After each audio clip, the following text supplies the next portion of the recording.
What's up, agents? Jetforth here, and here's my new explosive build. I don't necessarily want to say it's just a secret cluster build, because anything that deals explosive damage will work. However, with the clusters, I am hitting 3 million, just over 3 million, and it's pretty consistent. And this isn't even the perfect setup of what it can actually hit, because in both of these pieces of footage, I don't have rooted going, so it's probably actually more than that. Generally, for the most part, you're going to be hitting like 1.5 million, sometimes under, sometimes over, but it's overall really consistent. Now, I was able to solo through heroic with this. I posted the footage yesterday, and the link will be in the description or in the pinned comment if you want to see that. So it is very heroic ready. Not a whole lot of super duper god rolls on here. I mean, my skill power is obviously really high, but generally, yeah, I try to make builds so they're the working man build, you know, that anybody can put together, if you will. Other than that, do me a favor and please hit the like button, like pretty please. With all the stuff going on with YouTube, the FCC and all the kids weirdness and stuff like that, any like would be much appreciated. And you guys know, I generally don't ever ask. So thumbs up, pretty please, thumbs up. But anyways, that's it. Let's get into the build, shall we?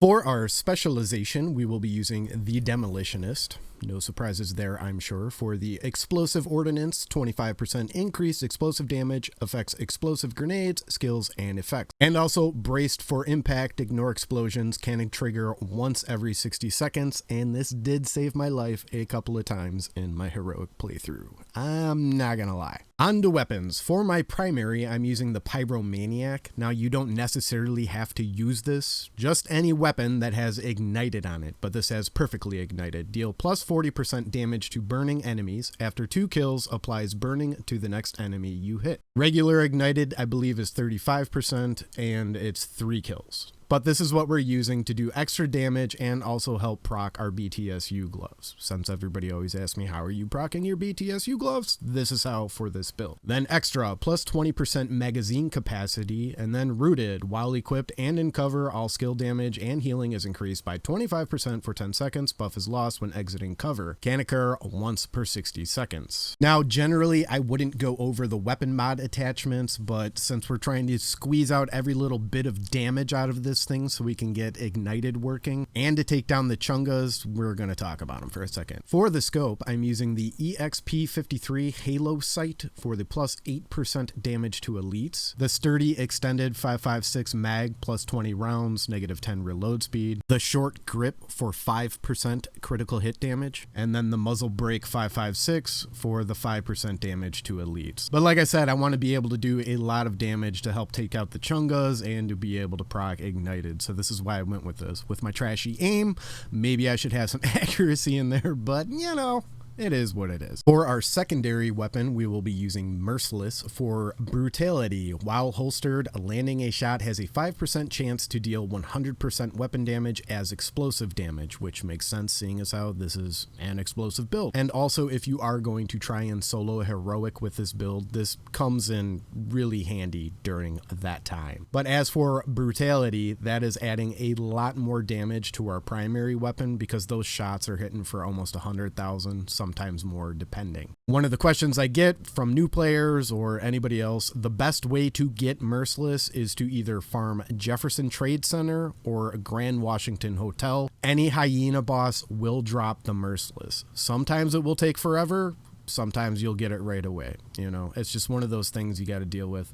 Took me almost 200 runs of Jefferson Trade Center to get this. Not to discourage you from trying to get it, sorry. And finally, our Sidearm, which I am using a D50. With Sadist, deal plus 30% weapon damage to bleeding enemies. After 3 kills, applies bleed to the next enemy you hit. Now, you can swap Sadist out for Ignited, but when you're proccing your BTSU gloves, the reason why I wanted Ignited there is that you're going to deal bleed damage with your grenades from the Demolitionist. So that's 2 different ways you can proc your BTSU gloves. So it's up to you how you do it, but you can swap these in and out. Stable plus 15% stability, and in rhythm. While equipped, enemy kills have a 5% chance to refresh active skill cooldowns. It can occur once every 60 seconds. As far as I'm concerned, any skill build should have in rhythm on it somewhere. And one final note about the sidearm is whenever you run across the elemental damage ammo boxes to pick up and get that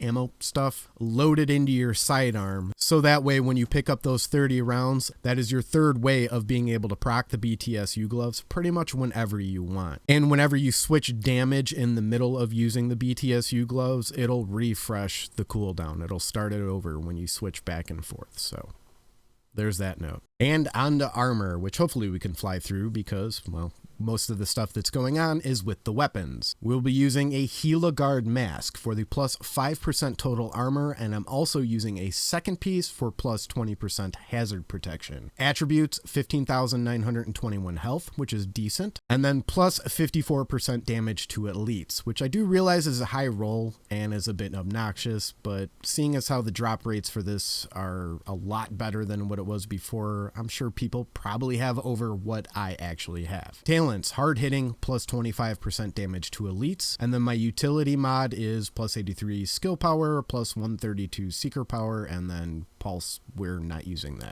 On to the chest piece, which is our second piece of Hela Guard for the plus 5% total armor and plus 20% hazard protection. Attributes, 19,601 armor. It's okay roll, I guess. Plus 1,019 skill power. This is rather high. I do realize that, but you can make up for this in other places. And then plus 22,780 health, which is actually kind of a middle of the road roll when it comes to health. Talents, Unstoppable Force. Killing an enemy grants 1% weapon damage for every 20,000 max armor. Now, there is one thing I want to say about this is that I don't even want to say it, but it's not working as intended. This is actually adding to our skills, and I don't want to say it because I don't want anything to happen to it, but it is adding to stuff it's not supposed to be. And you can definitely see it happening if you watch my heroic playthrough and stuff like that,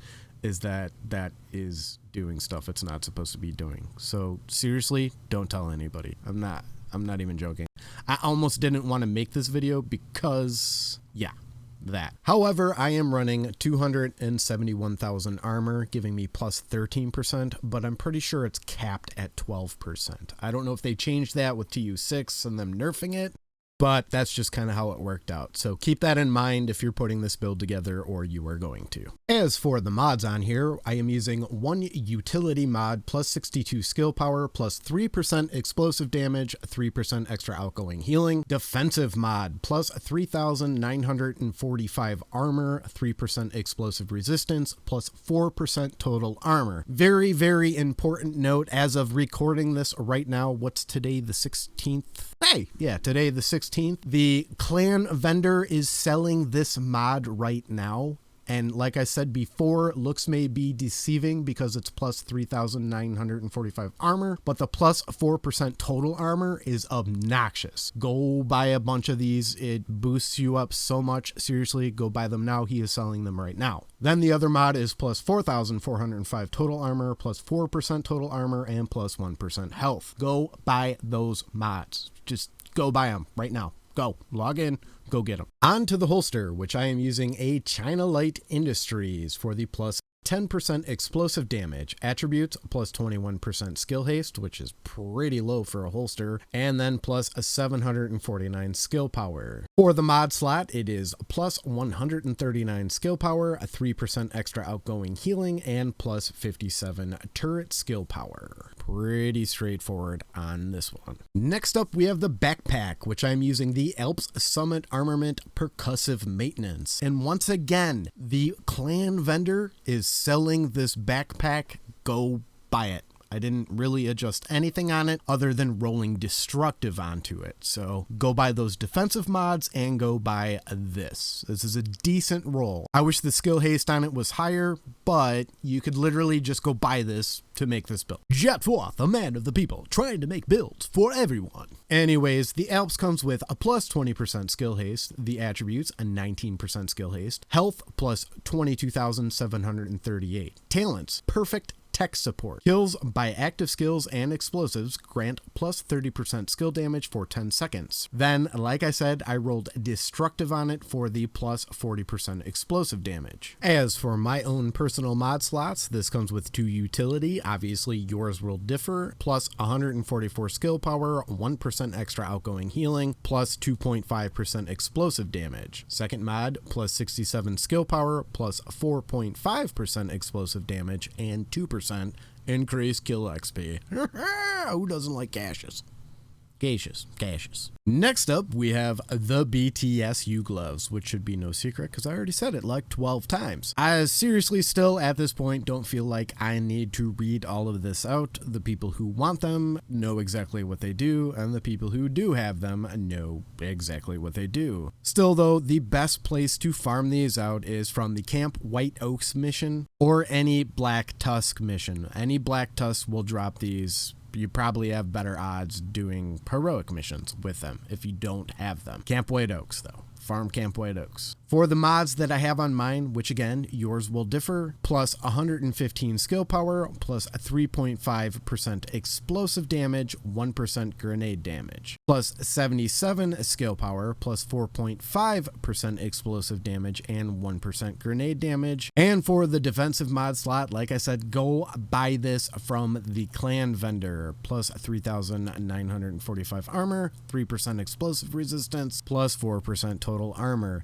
Now, if you're on PS4, join my clan. You can join my clan and leave. This level 30 vendor, go buy it and leave. I don't care. The Scanners, or there's plenty of other just open clans to go join and leave. I'm pretty sure they haven't fixed that yet, so that's what you gotta do. But PS4, the Scanners. And finally, the Kneepads. Yay, Kneepads! Just that if you guys don't hit the like button, I'm not allowed to be in videos anymore. So you better hit that like button. Hashtag Scuba Thief. I did not say that. Yes, you did. All right, maybe I did. Sounds like empty threats to me, my friends. Anyways, for the Kneepads, we will be using a Fenris Group AB for the plus 10% assault rifle damage. Attributes, 12,600 armor, which this is where you can make up for the skill power if you don't have a skill power roll on your chest piece like I do have on mine. And the 12,000 armor isn't gonna really make or break the build, because especially if you're trying to solo heroic, I mean, those NPCs hit like a truck. I don't see you really doing that much better in there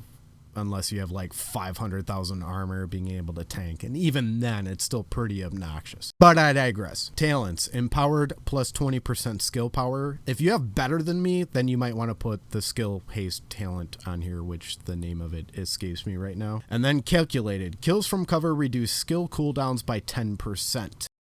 Now, as for my skills and my skill mods and what I use to get through the heroic, I obviously use the turret and seekers. That's just what best suits me. Again, this is an explosive build and you can use whatever you want as long as it has explosive damage, but I highly recommend using the turret because that helps you so much in taking down the big Chumungamungas and whatnot. The mods that I'm using on my turret are plus 126.9 damage, requires 2,539 or more skill power, plus 87.9 skill haste, requires 2,639 skill power, and then 148.4 damage, requires 2,969 skill power, which again, this will vary from whatever mods that got dropped for you and whatnot. For my seekers, I am running 197.1 skill haste, requires 2,957, plus 93% damage, which skill power requirements are 2,791. Not that great. And then another damage mod with plus 90.7% damage, requiring 2,722. Now remember, you only need to stack as much skill power as you do for your top mod. So meaning if your top mod is 2,722, That's the amount of skill power that you need to stack between all your mods on all of your skills. And that is it for the build, my friends. I was going to make another big spiel about please hit the like button, please like a comment. It's super incredibly important to the overall success of a video going out into the world of YouTube, but I'm just going to cut it short because we're already at almost the 15-minute mark. So anyways, that's it. Let me know what you guys think about all of this in the comment section down below. Personally, normally I would say, what changes would you make? But for me, I'm not going to change anything on this because this is going to be my new farming build for any time I want to mindlessly run through challenge and just get gear and whatnot, or even try and do solo heroics. This is probably what I'm going to use. And that's all I got. Hit the old like button for me if you could. Again, super important. Subscribe, all that other junk, and I will catch you all on the flip side. Peace. Seriously though, super duper subscribe, like hard. I'm done. Bye. Bye.